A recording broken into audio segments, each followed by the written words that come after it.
Bonjour à tous. Nous vous convions aujourd'hui pour la célébration de notre 10e anniversaire et pour l'occasion, on va vous gâter.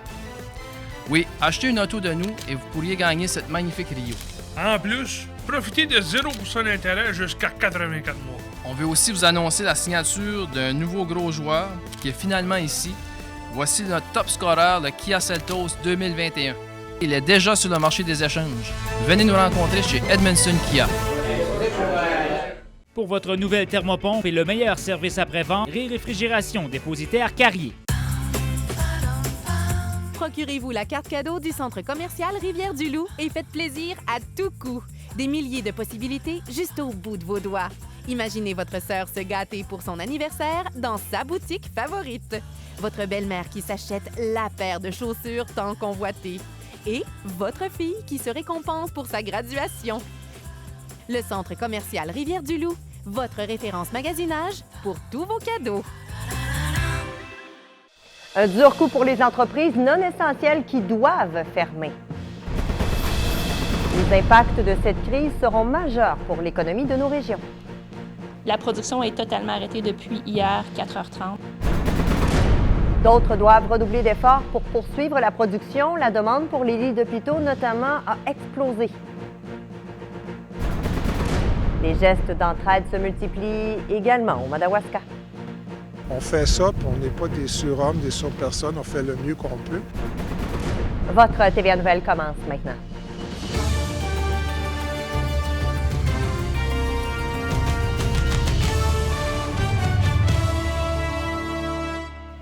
Bon début de soirée, mesdames et messieurs. Un 4e cas de COVID-19 à Rivière-du-Loup a été confirmé aujourd'hui, tout comme les 2 autres qui se sont ajoutés hier. Cette personne aura été en contact étroit avec le premier cas recensé la semaine dernière. Par ailleurs, une personne aura contracté le coronavirus au nord-ouest du Nouveau-Brunswick. Elle se serait rendue à l'hôpital d'Edmundston. Nous aurons plus de détails demain lors de la mise à jour quotidienne de Fredericton. Et par ailleurs, plusieurs entreprises et commerces non essentiels de nos régions ont jusqu'à minuit ce soir pour fermer temporairement leurs portes. Une décision difficile pour plusieurs propriétaires d'entreprises. Les impacts économiques se feront sentir même pour ceux qui peuvent rester ouverts. Marie-Ève Cloutier. La production est totalement arrêtée depuis hier, 4h30. 130 personnes ont été mises à pied temporairement à l'usine Amisco, à Lillet. Les bureaux administratifs sont vides. Une poignée d'employés pourra travailler de la maison pour assurer la continuité des opérations. La vie de l'entreprise a changé en 5 minutes. Donc, on travaillait dans l'avant-midi à faire des mesures de prévention. Et quand l'annonce de M. Legault est venue à 1h hier après-midi, ça a tout chamboulé. Le fabricant de meubles tente de rester optimiste. On n'est pas, dans les entreprises les plus inquiètes. Cela dit, on n'est pas rendu là encore. Difficile de chiffrer les impacts économiques pour le moment. Ce qui est à craindre aussi, c'est de voir comment va se passer aux États-Unis, parce que beaucoup de nos entreprises exportent aux États-Unis. Alors, quel sera l'impact d'annulation de commandes qui seront faites là, du côté américain? Bombardier à la Pocatière met en congé sans solde ses employés dès minuit ce soir. Même chose pour Batitech à Témiscouata-sur-le-Lac. Le chantier de l'autoroute 85 sera lui aussi suspendu. Cascade pourra continuer à produire du carton. L'usine FF Soucy demeure elle aussi en activité. Même les Dollarama pourront rester ouverts, étant considérés comme un commerce de services essentiels. Notre chiffre d'affaires a diminué de 90 là. Puis est-ce que c'est rentable? Non, c'est pas rentable ce que je fais là, mais je le fais pour rendre service à ma clientèle. Les quincailleries peuvent demeurer ouvertes. Christian Saint-Pierre a cependant été forcé de mettre à pied temporairement 10 de ses 15 employés. Il est d'avis que la crise touchera durement les entreprises. Peut-être 50 des commerces ont fermé par après qui ne pourront pas tout à fait ça. C'est ce que je pense.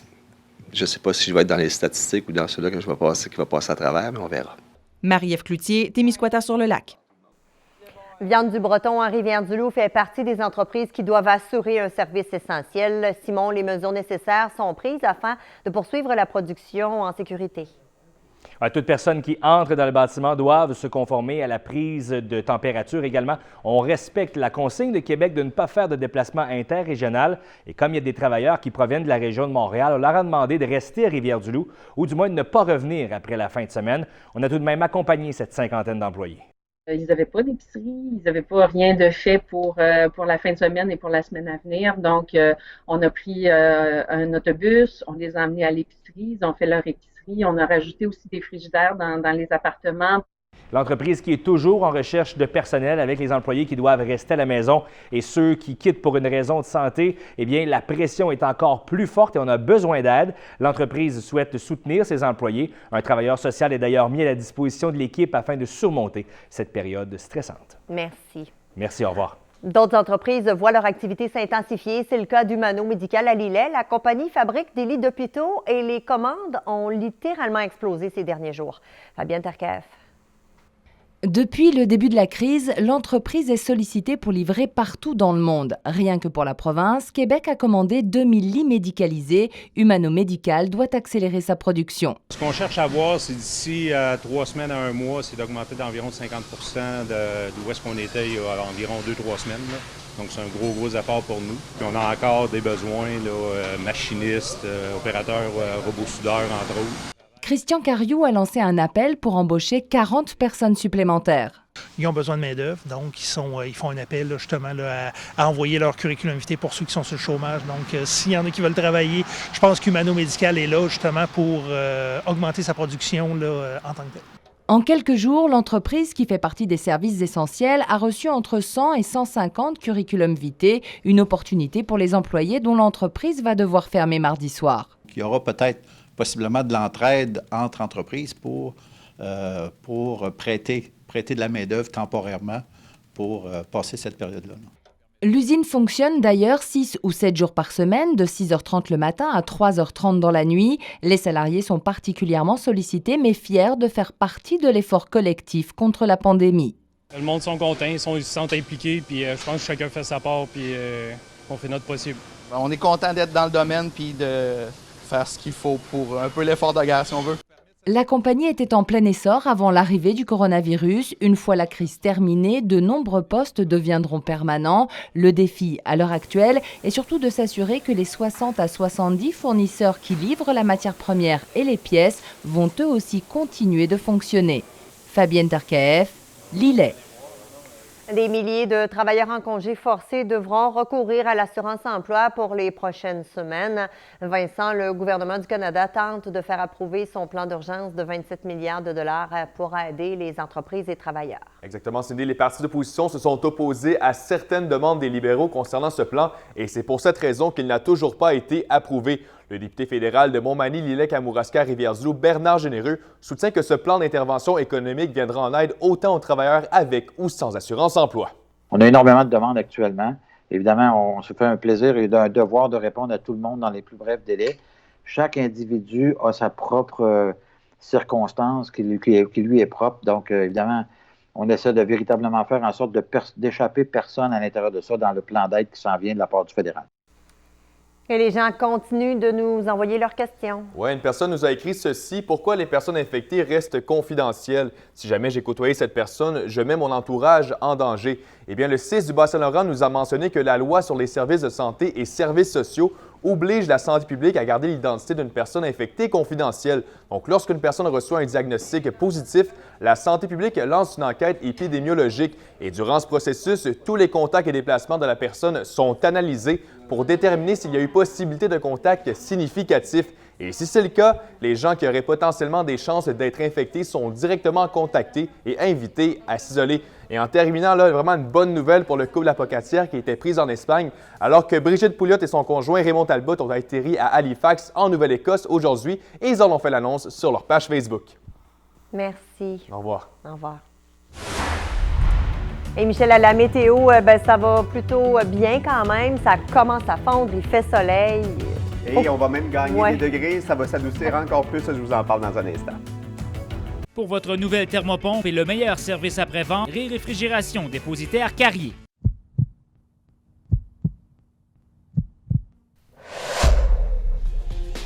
En 2009, quand j'ai racheté l'entreprise, mon but premier était de prouver à tout le monde que l'expérience des 42 dernières années était encore là. Puis on a réussi.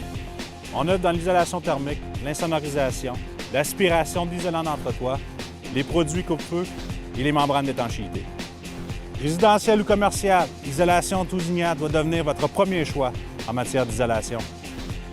Mini-Jacking lève votre maison et construit des fondations chaudes et sèches à bas prix avec vous. Tout le long du processus, Mini-Jacking ont été présents. C'est de l'expertise d'une personne qui a beaucoup d'expérience, qui nous a donné énormément de conseils, qui a même réalisé des plans préliminaires. C'est un clé en main d'un professionnel. Plan d'aménagement du nouveau sous-sol, budget global, exécution rapide dans l'échéancier prévu. On est bien content que Mini-Jacking ait travaillé chez nous. Beau, bon, pas cher, oui c'est possible avec Mini-Jacking.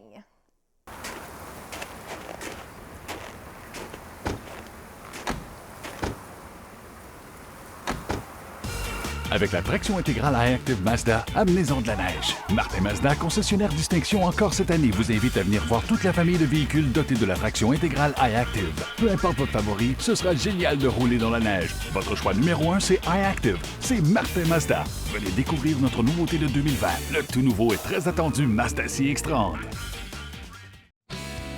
Produits sanitaires, entretien ménager, Sani Express fait tout briller. En plus de nos lignes de produits de haute qualité Sani Express et Sani Bio, nous vous proposons en nouveauté les capsules 100% solubles dans l'eau monopode. Simple comme 1, 2, 3, ces capsules vous font économiser de l'espace d'entreposage en plus d'être efficaces et écologiques. Chez nous, vous trouverez aussi tout un choix d'accessoires d'entretien et même un département de literie et serviettes. Situé à Rivière-du-Loup, Sani Express se déplace de Lévis jusqu'en Gaspésie et au Nouveau-Brunswick. Ici Denis Tardy, député de Rivière-du-Loup-Témiscouata à l'Assemblée nationale. Suite à l'urgence sanitaire décrétée par le premier ministre du Québec, nos bureaux sont maintenant fermés aux visiteurs. Cependant, vous pouvez communiquer avec nous par téléphone ou par courriel. Merci de votre bonne compréhension.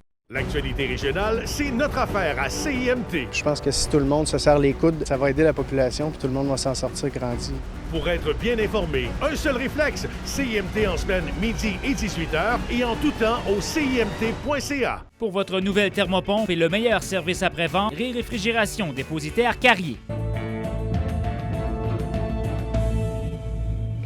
En cette période plus difficile, des citoyens et des organismes du Madawaska effectuent de bonnes actions envers la communauté. C'est le cas notamment d'un citoyen d'Edmundston qui fait l'épicerie pour des aînés. Charles Caméra. Tout en respectant les mesures de distanciation sociale, Pierre Thibault fait les commissions demandées et rapporte le tout à l'entrée des maisons des personnes les plus à risque face à la COVID-19. C'est venu comme ça, je me suis aperçu qu'il y avait un besoin, puis j'ai commencé ça, puis je me suis aperçu que c'était important et populaire un petit peu. L'instigateur de cette idée peut compter sur l'aide de 2 personnes pour les commandes et la livraison. Étant étudiant en médecine, les personnes âgées font partie de mon quotidien un peu, puis je me suis déjà impliqué dans des foyers de personnes âgées. Ça m'a parlé du début. L'initiative gagne en popularité à Edmundston. Ils répondent aux besoins de 4 à 10 clients par jour. Le but de ce projet est de créer un sentiment d'entraide entre les différents groupes d'âge. On fait ça, puis on n'est pas des surhommes, des surpersones, on fait le mieux qu'on peut. Il y a beaucoup de personnes qui ont des enfants qui sont capables de faire ça pour eux, mais il y en a beaucoup qui n'ont personne. À l'atelier Rado, on doit s'ajuster pour continuer d'aider les plus démunis. La population dans le besoin peut se procurer la nourriture seulement par l'extérieur du bâtiment. La main-d'œuvre est aussi réorganisée d'une manière différente. On a plus grand besoin parce qu'on a plus de nourriture à traiter puis plus de gens à servir. Mais en même temps, on utilise moins d'employés parce qu'on veut restreindre le nombre de gens qui sont dans la bâtisse. L'organisme reçoit toujours de la nourriture provenant des cafétérias et restaurants de la région. Charles Camiran, Edmundston. Les mesures pour contrer la pandémie de coronavirus bouleversent nos habitudes et le système judiciaire n'y échappe pas. Tout est chamboulé là aussi. Raphaël, les dossiers sont traités au compte-gouttes au palais de justice de Rivière-du-Loup. Ouais, c'est du jamais vu, là. Tout roule au ralenti, on a pu le constater sur place. D'abord, il faut dire que le public n'est plus admis dans tous les palais de justice du Québec. Seuls les journalistes le sont. C'est simple, là, tout ce qui n'est pas urgent, donc tous les cas où les accusés ne sont pas détenus, c'est pour la majorité là, reporté dans quelques mois. Et pour restreindre les contacts humains, là, les dossiers prévus pour les 2 prochaines semaines sont traités en l'espace de 2 jours, là, hier et aujourd'hui. Les salles d'audience sont aussi en mode COVID-19. Un seul avocat de la défense est permis et il représente l'ensemble de ses confrères. Les procureurs de la Couronne, il y en a toujours un là, de garde, mais le reste des tâches, c'est maintenant en télétravail. Maintenant, l'impact sur les victimes et témoins, c'est que toutes les rencontres se font au téléphone. Pour les procès, il y a des exceptions. Là, ceux avec jury, ça continue. Et ceux qui impliquent là, des agressions sur les enfants, c'est à la discrétion des juges. Mais les détenus n'y échappent pas aussi. Si c'est possible, ils comparaissent par vidéo. Alors, vous aurez compris là, que c'est un gros chamboulement. Le porte-parole des procureurs de la Couronne m'a mentionné que l'importance, ce sont les victimes. La priorité, c'est de garder la courroie de transmission avec elles durant cette période sans précédent. Merci. Des freins défectueux ont provoqué le tragique accident survenu le 24 juin 2019 à la traverse de Tadoussac. Un homme de 40 ans est décédé lorsque son motorisé a percuté un traversier. Le coroner a déposé son rapport et conclut que les inspections mécaniques ont permis de déceler une défectuosité du système de freinage. Plusieurs personnes avaient été témoins de la scène. Incapables de s'arrêter dans la pente qui mène à la zone d'embarquement, le VR avait fait un vol plané pour s'écraser sur le navire. Alors que les travaux venaient tout juste de commencer, le chantier au stade de la Cité des Jeunes à Rivière-du-Loup est plutôt à l'arrêt jusqu'au 13 avril. Les élus ont tout de même adopté hier leur règlement d'emprunt de 12,5 millions de dollars pour la mise à niveau des deux arénas. La procédure doit faire l'objet d'un processus d'approbation référendaire, mais puisqu'il est impossible de tenir un registre de signatures présentement, les citoyens seront invités à s'exprimer par écrit au conseil municipal. La Ligue de hockey junior du Québec a annoncé hier qu'elle annulait définitivement les séries éliminatoires pour la saison en cours. Une vive déception pour plusieurs équipes qui avaient une formation aspirante à la Coupe du Président. C'est le cas de Mika Cyr qui disputait sa dernière année junior cette année avec les dangereux Wildcats de Moncton. Le hockeyeur de Sainte-Anne-de-Madawaska poursuivra sa carrière dans les rangs universitaires l'automne prochain dans la même ville avec les Aigles Bleus de l'Université de Moncton. Avec son ami d'enfance d'ailleurs, Denis Tourneau. On peut pas faire plus, c'est sûr que c'est décevant, mais c'est des choses qui arrivent. À Moncton, c'est ma deuxième maison. Je me sens comme chez nous quand je suis là-bas, puis je suis capable de continuer ma carrière de hockey à Moncton. Ça va être vraiment le fun de jouer avec Denis. Ça fait longtemps que j'ai pas joué avec. On a tous joué notre hockey de jeunesse ensemble. La météo, une présentation de Meubles Tardy, votre seul centre d'appareils électroménagers Général Electric et de la région. Eh bien là, Michel, au moins, on a encore du soleil. Ça aide vraiment à garder le moral, oui. surtout que ça va rester beau comme ça encore quelques jours. Bien, au moins jusqu'à vendredi, où là, pour l'instant, ça pourrait être un petit peu plus couvert et instable, mais d'ici là, franchement, on a de belles conditions. C'est ensoleillé sur la majorité des régions. Les températures sont saisonnières. On n'a pas de refroidissement éolien à l'horizon, même que je vous dirais que pour ce temps-ci de l'année, là, les grandes vagues de froid sont pas mal derrière nous. Alors, on en profite, on met le nez dehors, on garde une distance entre chaque personne, on va prendre une marche et surtout, on fait le plein de vitamine C. D'ailleurs, le beau temps d'aujourd'hui se poursuit ce soir. Ça demeure doux, comme on le voit, principalement sur le secteur côtier. D'ailleurs, c'est assez rare. Habituellement, c'est nous qui avons la fraîche, mais là, moins 8, moins 6, c'est dans les normales saisonnières pour la nuit à venir. Edmonton, un petit peu plus frisquet chez vous, minimum de moins 12, on devrait avoir moins 8. Donc, c'est quand même supportable, c'est pas si mal. On a de belles conditions, seulement quelques passages nuageux ici et là, pas de précipitations. Demain, une autre belle journée. Non seulement ça demeure passablement ensoleillé, mais en plus, c'est confortable. Les vents sont calmes, on gagne des degrés maximum pour demain de 5 et 4. C'est légèrement au-dessus des tendances saisonnières. Donc, déjà là, on sent que la hausse des températures se fait de plus en plus sentir. Et à long terme, ça va rester saisonnier, au moins encore quelques jours là, sur Rivière-du-Loup. C'est beau, notamment jeudi et samedi. Entre-temps, un petit peu plus instable. Mais bon, on reste à l'intérieur puis on pratique de nouvelles recettes. Sur la région de Charlevoix, sensiblement le même scénario.